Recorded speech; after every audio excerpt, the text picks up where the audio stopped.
For all the fuss made about console exclusives and mid-gen refreshes, PC gaming has had an excellent year on its own. Some long-awaited PlayStation titles finally made the jump and looked better than ever. Numerous indie efforts emerged and offered incredible storytelling, gameplay, and mechanics. And though platform exclusives are few and far between, those that delivered would become some of the defining experiences of the year. So check out our picks for the 20 best PC games of 2024. Sinuous Saga Hellblade 2. Did Hellblade 2 disappoint some because it wasn't a sprawling experience or stuck too closely to the previous game's linearity? Undoubtedly. However, the continuation of Sinuous' journey as she embarked on a blood campaign of revenge was one that still delivered. Between these stunning visuals and performances, with Melina Juergens once again killing it, going beyond the confines of Sinuous' darkness to rescue others offered a new dimension to the overall story. Of course, the combat also delivered thanks to its visceral nature and animations. Ghost of Tsushima Director's Cut. Perhaps the only real downside to Ghost of Tsushima Director's Cut is that it took this long for the classic to finally make its way to PC. Jin Sakai's journey from a samurai steeped in tradition to an assassin who will do anything possible to ensure his land's survival is a conflicted one.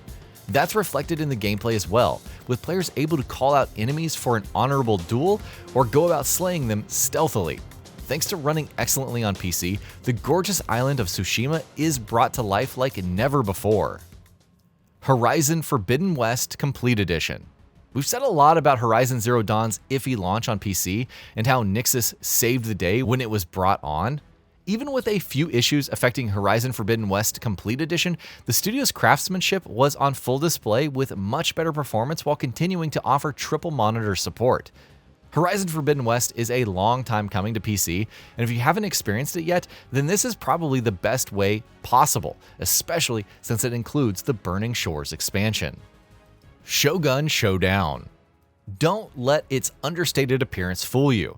Shogun Showdown is a devious deck builder with roguelite mechanics and its fair share of unlocks and upgrades. Fighting against hordes of enemies on a 2D plane, your every movement, even turning around, serves as a turn. Queue up actions, get up close and execute them before your opponents get a chance, sidestep enemies, grapple towards them, manage cooldowns. It all seems so simple at first, but quickly presents a satisfying challenge. NEVE. It's been said plenty of times now, but Nomada Studio simply exceeded expectations with NEVE. It took the learnings from Greece, emphasizing a wordless narrative, and embarked on a more epic adventure, one transcending multiple seasons and the growth of a wolf pup. The action and platforming were much more solid, while the aesthetic remains as awe-inspiring as its predecessor. As short of the ride as it may have been, NEVE mesmerized us throughout. Arco. A gorgeous soundtrack, a rapturous art style with so many unique locations, 4 well-written characters, and an incredible turn-based combat system, all without wasting your time and keeping up the pacing. For a role-playing game, Arco truly has it all, while also ensuring that its numerous skills, items, and choices keep you coming back for more. God of War Ragnarok. Like Horizon Forbidden West and Ghost of Tsushima, it's about time that Ragnarok came to PC, finally allowing players on the platform to complete the Norse saga. There's some arguments to be had about TAA and how it dilutes the experience like with the original. However, the optimization was solid all around, and Jetpack Interactive's work ensured that players could experience the adventure in proper native 4K and higher frame rates for the first time. Frostpunk 2. The first Frostpunk was about mulling over your citizenry, measuring the death of each individual. Frostpunk 2 then tackles that on a larger scale, while also tasking you to venture through the Frostland for materials, deal with multitudes of factions with their own demands, and the whims of a council where promises must be made and votes delivered.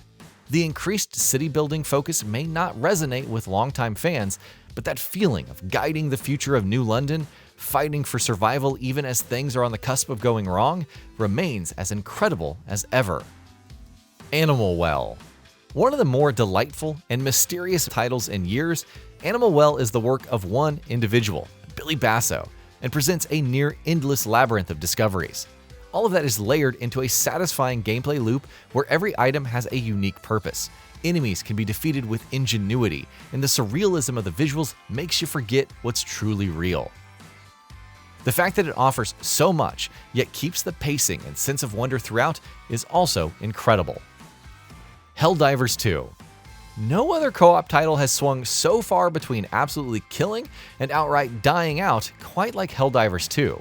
It became a massive success despite numerous server problems at launch, and just when things seemed to improve, Sony smacked PC players with the mandatory PSN linking that was eventually overturned. Terrible balance has also threatened to derail the fun until improvements arrived, and then we got the Illuminati, with its new mechanics and hordes of mindless voteless. While it will doubtless have other issues, it's an incredible experience, unlike any other, and proof that excellent gameplay trumps live service machinations. Warhammer 40K Space Marine 2. Delivering a sequel to what was essentially a cult classic in Space Marine is no easy feat. Nevertheless, Saber Interactive went overboard to offer a true blue follow-up full of stunning visuals and set pieces, incredible challenges, and some of the most satisfying combat out there. Whether you embarked on the campaign and stomped Tyranids into the dirt, sometimes literally, teamed up with others to overcome the impossible in operations, or partook in Eternal War PvP, Space Marine 2 had something for everyone. More importantly, it offered genuine thrills from start to finish and afterwards without fail. Dragon's Dogma 2. Dragon's Dogma 2 was rough on PC at launch, make no mistake, but the developer worked to significantly improve performance. It's a good thing too, since there's so much worthwhile about the experience. If the improvements to pawns, vocations, and exploration weren't enough for fans, Dragon's Dogma 2 significantly revamped its world to make it feel more rewarding. Secrets lay around the strangest corners, and an ordinary walk could turn into a dance with death since you never know what threats are awaiting. With satisfying combat at your side, the Great Outdoors felt like an exciting new prospect to tame and master. Last Epoch. Even if many more players are on the Path of Exile 2 train, it is still in early access. Last Epoch, on the other hand, exited early access, going from its humble beginnings as a janky experience by enthusiastic ARPG fans to a strong alternative. The class selection and masteries provided enough depth without going too overboard, allowing players to delve into all kinds of unique builds without getting lost, which the excellent crafting assisted with. However, even the campaign and endgame had their own appeal. From the time-traveling shenanigans of the former to the endless randomness of the monoliths of fate or the dungeon's superb mechanics, Last Epoch covered all the bases and offered a fun ARPG experience. UFO 50. Moss Mouth's UFO 50 isn't just a games compilation with titles that capture that old-school retro feeling. Sure, the 50 included games are all incredible in their own right. Magic Garden was my addiction for hours and hours, and I'm still hung up on the paint chase. And you could treat this as a collection to master. However, UFO 50 offers so much more. The journey of a game developer going through notable trends and translating them into titles that parallel real-world history without going too deep into nostalgia. The hidden plot is only accessible by carefully examining clues laid throughout the collection, offering a unique 51st game for dedicated fans to decipher. Whichever way you slice it, UFO 50 is a trip down memory lane in more ways than one. Black Myth Wukong. The epitome of, nah, I'd win. Black Myth Wukong offers a pretty stellar action RPG experience. Amassing a collection of armor, spirits, transformations, soaks, and whatnot, you'd often think that you're the hero reborn, dishing out stylish punishment like it's no one's business. Then you'd face the likes of Erlong Sheen or Yin Tiger, who completely put you in your place. Conquering that hurdle by mastering their patterns and your timing is ultimately the reward itself. But Wukong went even further, presenting a gorgeous world teeming with quirky characters, stories, and secrets to get lost in. Like a Dragon Infinite Wealth. In a year of role-playing games, big and small, Like a Dragon Infinite Wealth represents one of the longest. Despite protagonist Ichiban Kasuga venturing to Honolulu and discovering so many new and dazzling play spots, which can take up to dozens of hours, some may only be willing to stick to the main story. Well, good news, because you'll become embroiled in jobs, team-up attacks, loot, leveling, summon management, and all of the combat improvements.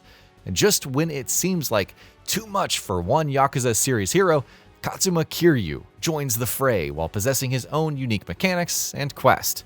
With how often it goes on sale, Like a Dragon Infinite Wealth is a steal on PC and well worth any RPG fan's time. Silent Hill 2 Remake. More than enough has been said about how Bloober Team scored with the visuals, atmosphere, and overall gameplay of Silent Hill 2 Remake. However, it also deserves praise for a relatively underrated reason, furthering the theory that the events are a spiral and not just a loop.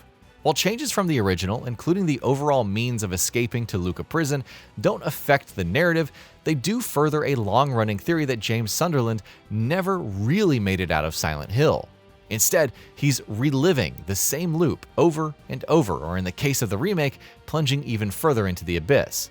With secrets lending credence to this theory but never outright confirming, it feels like a proper tribute to longtime fans. Indiana Jones and the Great Circle. Machine Games has cut its teeth on some of the best first-person shooters out there, whether it's Wolfenstein or the new campaigns for Quake 2 Remastered and Doom 1 and 2. With Indiana Jones and the Great Circle, it's venturing outside of its comfort zone to deliver an action-adventure experience focused on melee combat, stealth, and puzzle solving. Surprisingly enough, the results are fantastic, especially on PC, which has received praise for its performance. Even if you're someone wary of the Indiana Jones name, and especially after all the recent movies, and who can blame you, the Great Circle does a fantastic job. Elden Ring Shadow of the Erdtree. Shadow of the Erdtree could be looked back upon as a series of disturbing memories, almost like a hallucination trip. Remember when you fought that dancing lion and it summoned multiple elements to destroy you? How about when Renala's sister, became your opponent and activated her ultimate ability to destroy you? And the list goes on, really, but the expansion offered so much more on top of its challenging encounters. The expansion may have beaten us from pillar to post, perhaps more so than the base game, but it was an experience that we'll never forget. Satisfactory. After years of early access, one could be somewhat justified in wondering what Stain Studios was up to with Satisfactory. Why hadn't it fully launched? In 2024, we got our answer as it left early access and consumed us whole. As a member of Fixit, players would arrive on uncolonized planets, with alien wildlife roaming about, and proceed to exploit it for resources. How? Well, it's completely up to you. Optimize your network of conveyor belts and machines, convert raw materials into products, then convert those into other components, managing power grids. The sheer nitty-gritty of organizing your factory can take a toll. And yet, it's a welcome challenge, with every problem spurring you onto new solutions and exploring the world to comb its secrets. Satisfactory is more than an automation and factory building title. It's also one of the most rewarding games out there for solo and co-op players. And that'll be about it for this one. If you guys like what we're doing at GamingBolt, please consider subscribing to our channel, and I'll see you guys on the next video.